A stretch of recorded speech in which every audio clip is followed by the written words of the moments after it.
어느덧 주니어 그랑프리 시리즈가 중반에 들어섰다. 이번 대회에서 남자 싱글 경기에는 트리플 악셀을 잘 구사하는 임주원과 이재근이 출전한다. 그리고 여자 싱글에는 주니어 그랑프리 대회 깜짝 동메달을 획득했던 한희수, 주니어 그랑프리 시리즈에 데뷔하는 황정율, 또 지난 대회에서 깜짝 동메달을 획득하며 새로운 대한민국 주니어 아이스댄스 에이스로 등극한 진이 나무조도 출전한다. 많은 선수들이 출전하는 주니어 그랑프리 대회인데 이번 대회는 일본에서 펼쳐지는 만큼 포디움 경쟁이 꽤 치열해질 것으로 여겨진다. 이번 대회에 출전하는 선수들에 대해 알아보자.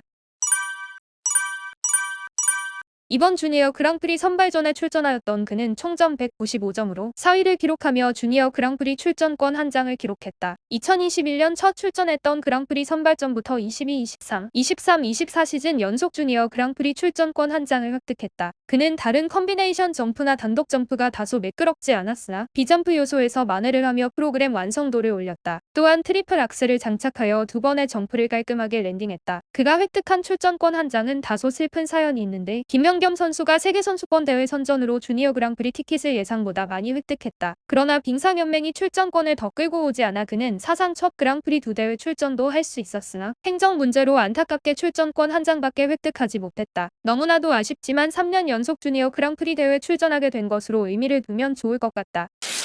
그에게 가장 필요한 것은 국제대회 클린 경기다. 지난 시즌 처음이자 마지막으로 출전했던 주니어 그랑프리 대회에서 개인 최고점 196점을 기록하며 최종 6위를 기록했지만 다소 미흡했던 경기 운영은 아쉬웠다. 그리고 한국 남자 싱글 부분도 선수층이 확대되고 견고해지고 있는 지금 이 시기에 그가 자신의 존재감을 국제대회에 알리기 위해서는 깔끔한 경기 운영이 필요하다. 특히 그는 트리플 악셀을 깔끔하게 소화하는 만큼 다른 점프도 클린을 하여 국제대회에서 200점 돌파와 함께 개인 최고 기록 갱신하기를 응원한다. 그동안 주니어 그랑프리 대회와 인연이 닿지 않았던 임주원 선수는 주니어 그랑프리 선발전 3위를 기록하며 주니어 그랑프리 출전권 2장을 획득했다. 지난 시즌 큰 부상을 당했던 그는 안타깝게도 재활을 병행하기 위해 주니어 그랑프리 선발전 출전 자체를 포기했다. 주니어 그랑프리 데뷔가 늦춰졌던 그는 그 아쉬움을 모두 벗어던지기 위해 이번 시즌 주니어 그랑프리 선발전을 출전했다. 그는 선발전에서 두 차례의 트리플 악셀을 선보였는데 모두 깔끔하게 선보였다. 특히 첫 점프였던 트리플 악셀 트리플 토룹은 정말 인상적이었다. 주니어 그랑프리 데뷔 무대라 긴장이 많이 되겠지만 심판들에게 강한 첫 인상을 남기는 것이 중요하다. 가장 자신있게 사용하는 점프가 트리플 악셀인 만큼 트리플 연결 점프와 단독 점프를 잘 구사한다면 좋은 인상을 받을 것으로 생각된다. 다만 트리플 플립에서 업텐션이 떴었는데 이번 주니어 단독 점프 과제가 트리플 러치인 만큼 엣지 사용에 조금 주의를 기울이는 것이 필요하겠다. 지난 대회 깜짝 동메달을 획득했던 한희수는 이번 대회에도 출전을 한다. 쇼트에서 실수를 범하며 6위를 기록했던 그는 무이곡에 맞춰 침착하게 프로그램을 시작했다. 차분히 점프 요소와 비점프 요소를 풀어갔던 그는 프로그램 거클린을 하며 프리 프로그램에서 3위를 기록하며 순위를 크게 끌어올렸고 최종 3위로 동메달을 획득했다. 주니어 그랑프리 선발전에서 보였던 좋은 모습 그대로 시즌 첫 국제대회에서 좋은 성적을 거뒀다. 지난 대회에서 쇼트 6위에서 프리 프로그램 선방으로 최종 3위를 기록했던 그는 이번 대회에서 더 높은 곳을 노린다. 그러기 위해서는 우선 프로그램 완성도를 올리는 것이 중요하다. 개인 최고 기록을 갱신하며 173점으로 사상 첫 그랑프리 대회 동메달을 획득했다. 그러나 전반적인 프로그램 완성도가 다소 아쉬웠던 것은 사실이다. 프리에서 선보인 트리플 플립에서 두 차례 다 어텐션 판정을 받았고 쇼트에서도 실수를 범했었다. 이번 일본에서 펼쳐지는 주니어 그랑프리 대회에는 주니어 여자 싱글 부분 최강자 시마다 마오가 출전한다. 그와 더불어 일본 선수 2명이 더 출전을 하는데 포디움 입성보다는 실수를 줄여 개인 최고 기록을 최대한 끌어올리는 것에 집중할 필요가 있다. 그의 기량이면 실수를 줄이고 클린만 한다면 190점 돌파는 큰 무리가 없을 것으로 보인다.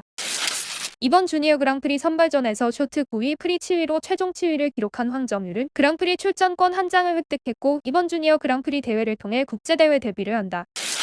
아직 나이도 어리고 국제대회 경험이 전무한 황정율은 경험을 쌓는 것에 집중할 차례이다. 앞서 말했듯이 이번 주니어 그랑프리 대회는 일본에서 펼쳐지고 시마다 마오가 펼쳐지는 만큼 많은 시선이 몰릴 것이다. 그러는 만큼 무난한 데뷔 무대를 선보이는 것이 가장 중요하다.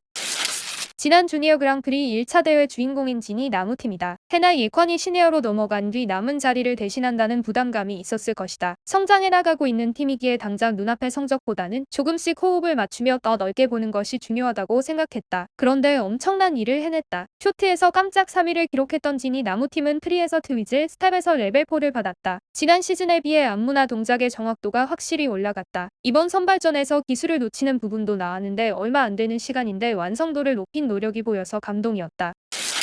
개인 최고 기록은 10점 이상 끌어올린 진이 나무팀은 이제 140점대 돌파를 목표로 이 대회를 출전한다. 아무래도 직전 대회에서 좋은 모습을 남겼기 때문에 성적에 신경이 쓰지 않을 수 없다. 더욱이 총점 139점이었기에 자연스럽게 140점 돌파에 대해 기대가 모아지는 것도 사실이다. 그러나 올해 과한 기대보다는 기본기를 바탕으로 실수 대신 클린하는 경기로 높은 가산점 획득하는 것으로 집중해야 한다. 아직 경험이 많지 않아 구성점이 낮은데 이번 대회에서 또 좋은 모습으로 구성점을 높여갔으면 좋겠다. 가까운 일본에서 펼쳐지기 때문에 우리나라 선수들도 많이 출전하고 특히 포디움 진출이 유력한 일본의 시마다마오, 나카무라 슌스케 등이 출전을 앞두고 있다. 특히 남자 싱글에는 1차 대회에서 깜짝 메달을 땄던 예나우리도 출전하는 만큼 적어도 남자 싱글 포디움은 쉽게 그려지지 않는 것도 사실이다. 그러나 우리 선수들이 다 맡은 바 최선을 다한다면 언제나 그랬듯이 좋은 결과가 따라올 것이라 믿는다. 싱글 4명 아이스댄스 한 팀이 출전하는 이번 주니어 그랑프리 대회에서 선수들에게 좋은 결과가 따라오기를 응원한다. 주니어 그랑프리 4차 대회 한국 출전 선수를 살펴본 당신의 생각은 어떠한가요?